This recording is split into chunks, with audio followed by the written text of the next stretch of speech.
Movie के start में हम कुछ बच्चों को देखते हैं जो कि ग्राउंड में बेसबॉल मैच खेल रहे होते हैं। उनमें से एक टीम वो मैच जीत जाती है, जिसके बाद हम उस बच्चे को देखते हैं जिसकी वजह से ही उनकी टीम उस मैच को जीत पाई होती है।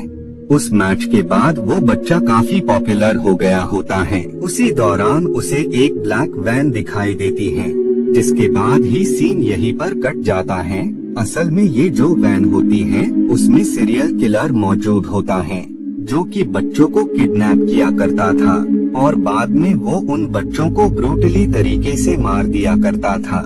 पुलिस ने काफी बार उस वैन और उस शख्स को पकड़ने की कोशिश भी की होती है, लेकिन हर बार उनके हाथ सिर्फ निराशा ही लगती है। वहीं पर हम एक बच्चे को देखते हैं जिसका नाम फिनी होता है। उसके मॉम की काफी अरसा पहले डेथ हो गई थी, जिस वजह से वो अपनी बहन और डैड के साथ घर पर रहता था। उसके डैड का उन दोनों के साथ जो बिहेवियर था वो बिल्कुल भी अच्छा नहीं था, क्योंकि उनके डैड काफी ज्यादा अल्कोहल कंज्यूम किया करते थे, जिस वजह से उनका खुद पर कोई भी कंट्रोल नहीं होता है। फिनी जब स्कूल में होता है तभी वहाँ पर उसे तंग करने कुछ लड़के आ जाते हैं और वो उसे परेशान करने लगते हैं। फिनी की आवाज सुनकर वहाँ पर दूसरा बच्चा उसकी हेल्प करने आता है, जिस वजह से उन बच्चों को वहाँ से जाना पड़ता है। वहीं स्कूल में हम कुछ ऑफिसर्स को देखते हैं जो कि उस बच्चे के बारे में जानने के लिए स्कूल में आए होते हैं। वहाँ वो फिनी की बहन ग्वेन से उस किडनैपर के बारे में पूछते हैं, जिस पर ग्वेन उन्हें बताती है कि किडनैपर ब्लैक वैन में था और साथ ही उसके पास ब्लैक बलून भी थे। ऑफिसर ग्वेन की बात पर अग्री होते हैं। वो उससे कहते हैं कि तुमने सही कहा। बाद में वो और भी सवालात करते हैं कि तुमने उस किडनैपर को कहाँ पर देखा है, यानी वो दिखने में कैसा है। तब ग्वेन उन्हें बताती है कि उसने किडनैपर की वैन और ब्लैक बैलून को अपने ड्रीम में देखा है और साथ ही वो उन्हें बताती हैं कि उसने अभी तक ड्रीम में किडनैपर का फेस नहीं देखा है और जब वो उसका फेस अपने ख्वाब में देख लेगी तो वो उन्हें उसका असल चेहरा बता देगी। ये सुनकर ऑफिसर्स ग्वेन को वहाँ से जाने को कहते हैं, क्योंकि उन्हें पता था कि ग्वेन की हेल्प से वो कभी भी किडनैपर तक नहीं पहुँच सकते हैं। बाद में वो ग्वेन के डैड से भी इस बारे में पूछताछ करते हैं।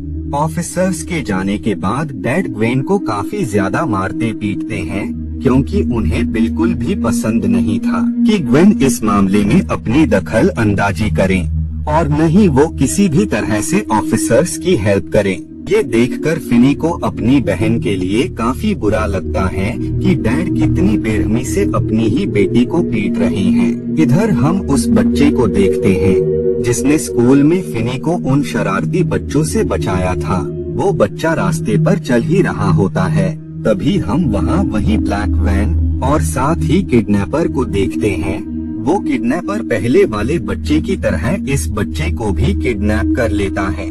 इधर स्कूल में हम उन्हीं शरारती बच्चों को देखते हैं जो कि फिनी का पीछा कर रहे होते हैं, क्योंकि पूरे स्कूल में ये बात फैल गई होती है कि स्कूल का एक और बच्चा किडनैप हो गया है और वो बच्चा कोई और नहीं बल्कि वही था। अब क्योंकि उन्हें रोकने वाला कोई भी नहीं था, जिस वजह से वो फिनी को पकड़कर उसे काफी बुरी तरह मारने पीटने लगते हैं। उसी दौरान उसकी हेल्प करने वहाँ पर ग्वेन आ जाती है और वो स्टोन से उन बच्चों पर अटैक कर देती हैं और वो फिनी को उन बच्चों से बचाकर ले आती है। बाद में ग्वेन अपने भाई को घर जाने का कहती है, लेकिन वो खुद कहीं और चली जाती है। फिनी जब रास्ते में होता है तभी उसे अपने सामने वही ब्लैक वैन नजर आती है जो कि असल में उसी किडनैपर की होती है जिसने काफी सारे बच्चों को किडनैप किया होता है। उसी पल वहाँ पर किडनैपर आ जाता है जो कि जानबूझकर उस बॉक्स को गिरा देता है और वो फिनी के सामने ऐसा शो करता है कि मानो उसे उसकी हेल्प चाहिए। अब क्योंकि फिनी नेक दिल का बंदा होता है, जिस वजह से वो उस शख्स की हेल्प करने लगता है। फिनी को ये जरा सा भी शक नहीं होता है कि वो जिस शख्स की हेल्प कर रहा है वो असल में एक किडनैपर है, जिसने कई सारे बच्चों को किडनैप करके उन्हें मौत के घाट उतार दिया है। उसी दौरान वो किडनैपर अच्छा मौका देखकर फिनी को भी किडनैप कर लेता है। बाद में जब फिनी की आंख खुलती है तो वो कहीं और ही होता है। ये प्लेस असल में घर का बेसमेंट होती है, जहाँ पर वो किडनैपर कई सारे बच्चों को किडनैप करने के बाद यहीं पर कैद कर दिया करता था, क्योंकि इस बेसमेंट में मौजूद किसी भी शख्स की आवाज बाहर नहीं जा सकती थी, चाहे वो जितना ही हेल्प के लिए आवाज लगाए या शाउट करे। तभी वहाँ पर किडनैपर आ जाता है, जिसने अपने चेहरे पर एक अजीब सा नकाब लगाए होता है। उसे देखकर फिनी काफी ज्यादा डर जाता है, क्योंकि उसे यकीन हो जाता है कि ये वही किडनैपर है जिसने कई सारे बच्चों को पहले भी किडनैप किया होता है और बाद में उसने उन बच्चों को बेहद ही दर्दनाक मौत देकर मार डाला होता है। खैर बाद में वो किडनैपर वहाँ से निकल जाता है। उसके जाने के बाद फिनी उस बेसमेंट से निकलने का रास्ता ढूंढने लगता है, लेकिन उसे वहाँ पर कोई भी वे नजर नहीं आ रहा होता है। उसी दौरान फिनी की नजर वहाँ पर मौजूद ब्लैक रंग के टेलीफोन पर पड़ती है और जब वो पुलिस को कॉल करने की कोशिश करता है तो उसे पता लगता है कि उस टेलीफोन की तारें ही निकली हुई हैं, यानी वो टेलीफोन खराब है। ये जानने के बाद फिनी को काफी ज्यादा गुस्सा आता है, क्योंकि वो टेलीफोन ही उसके लिए मदद ला सकता था, जो कि अब खराब होता है। बाद में फिनी उस प्लेस से निकलने का दूसरा वे ढूंढने लगता है। उसी दौरान ही ब्लैक फोन रिंग करने लगता है और ये देखकर फिनी काफी ज्यादा शॉक हो जाता है, क्योंकि उसने खुद देखा था कि फोन कुछ वक्त पहले खराब था, उसकी तारें निकली हुई थी, लेकिन इसके बावजूद भी वो रिंग कैसे कर रहा है। खैर बाद में फिनी उस कॉल को पिक कर लेता है। दूसरी तरफ से उसे किसी बच्चे की आवाज आती है, जो कि उससे कह रही होती है कि अगर तुम बेसमेंट से निकलना चाहते हो तो तुम्हें मेरी बात माननी पड़ेगी। जिस पर फिनी उससे कहता है कि फोन के खराब होने के बावजूद भी तुम मुझसे कैसे बात कर पा रहे हो, आखिर तुम हो कौन। और यहाँ हमें पता लगता है कि दूसरी तरफ से जो लड़का फिनी से बात कर रहा था, उसकी काफी वक्त पहले ही इसी बेसमेंट में मौत हो गई थी और उसे किसी और ने नहीं बल्कि उसी किडनैपर ने मारा होता है। वो बच्चा फिनी की हेल्प इसीलिए करना चाहता था क्योंकि वो ये बिल्कुल भी नहीं चाहता था कि किडनैपर अब किसी भी बेकसूर बच्चे को मारे। खैर वो बच्चा फिनी को वहाँ से निकलने के लिए गड्ढा खोदने के लिए कहता है। फिनी वहाँ पर गड्ढा खोदना स्टार्ट कर देता है और किडनैपर को उस पर शक न हो, इसीलिए वो सॉइल को टॉयलेट में बहा देता है। इधर हम ग्वेन को देखते हैं, जो कि ड्रीम में अपने भाई और खुद को देखती है। इधर किडनैपर फिनी के लिए खाना लाया होता है और जाते वक्त वो गलती से डोर को लॉक करना भूल गया होता है। ये देखकर फिनी ये डिसाइड करता है कि वो किडनैपर को चकमा देकर वहाँ से निकल जाएगा और जब वो भागने वाला होता है तो उसी दरमियान ही फोन रिंग होने लगता है, जिस वजह से फिनी वापस से कॉल को पिक करता है। दूसरी तरफ मौजूद बच्चा फिनी को बता रहा होता है कि तुम बेसमेंट से बाहर मत जाना, क्योंकि किडनैपर ने गलती से नहीं बल्कि जानबूझकर डोर को अनलॉक छोड़ा है, क्योंकि वो इसी मौके की तलाश में है कि तुम कब रूम से बाहर आओ और वो तुम्हें बेहद ही दर्दनाक मौत दे। यहाँ हमें पता लगता है कि वहाँ पर काफी सारे बच्चों की सोल है जो कि फिनी की हेल्प करना चाहती है। इधर ऑफिसर्स एक शख्स के पास आते हैं क्योंकि उन्हें शक होता है कि उसी शख्स ने बच्चों को किडनैप किया है, लेकिन पुलिस को उसके अगेंस्ट कोई भी प्रूफ नहीं मिल पाता है और साथ ही हमें पता लगता है कि वो और उसका भाई एक साथ इस घर में रहते हैं। यहाँ हमें पता लगता है कि फिनी उसी घर के बेसमेंट में कैद है।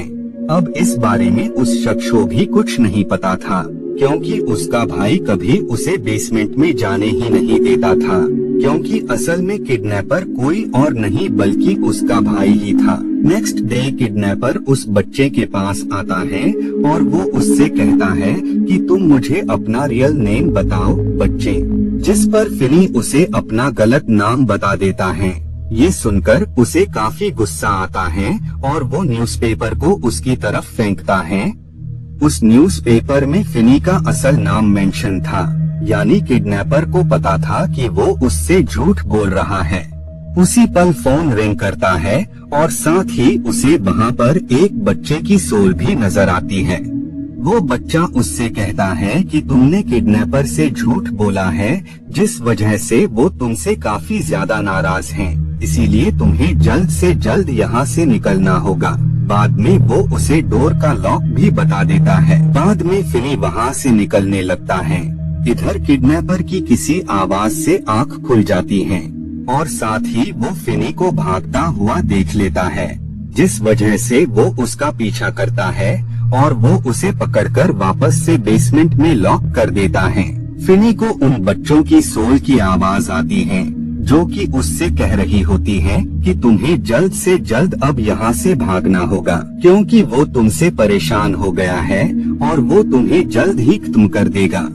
उसी पल वहाँ उस किडनैपर का भाई आ जाता है और ये देखकर वो काफी ज्यादा शॉक हो जाता है। लेकिन इससे पहले कि वो कुछ एक्शन ले पाता, उससे पहले ही उसका भाई उसे मार देता है। इधर ग्वेन को अपने ड्रीम की वजह से उस घर का पता लग गया होता है जहाँ पर फिनी कैद होता है। इधर किडनैपर उस पर अटैक कर देता है, जिस वजह से फिनी खुद को सेव करने की हर मुमकिन कोशिश कर रहा होता है।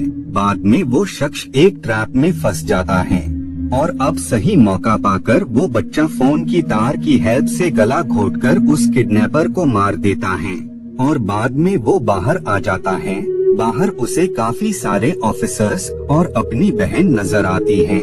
वहीं पर उसे पता लगता है कि ग्रैबर के दो घर हैं, आमने और सामने। एक घर वो बच्चों को कैद कर रखता था और दूसरे में बच्चों की लाशें। और इसी के साथ ये मूवी यहीं पर एंड हो जाती है।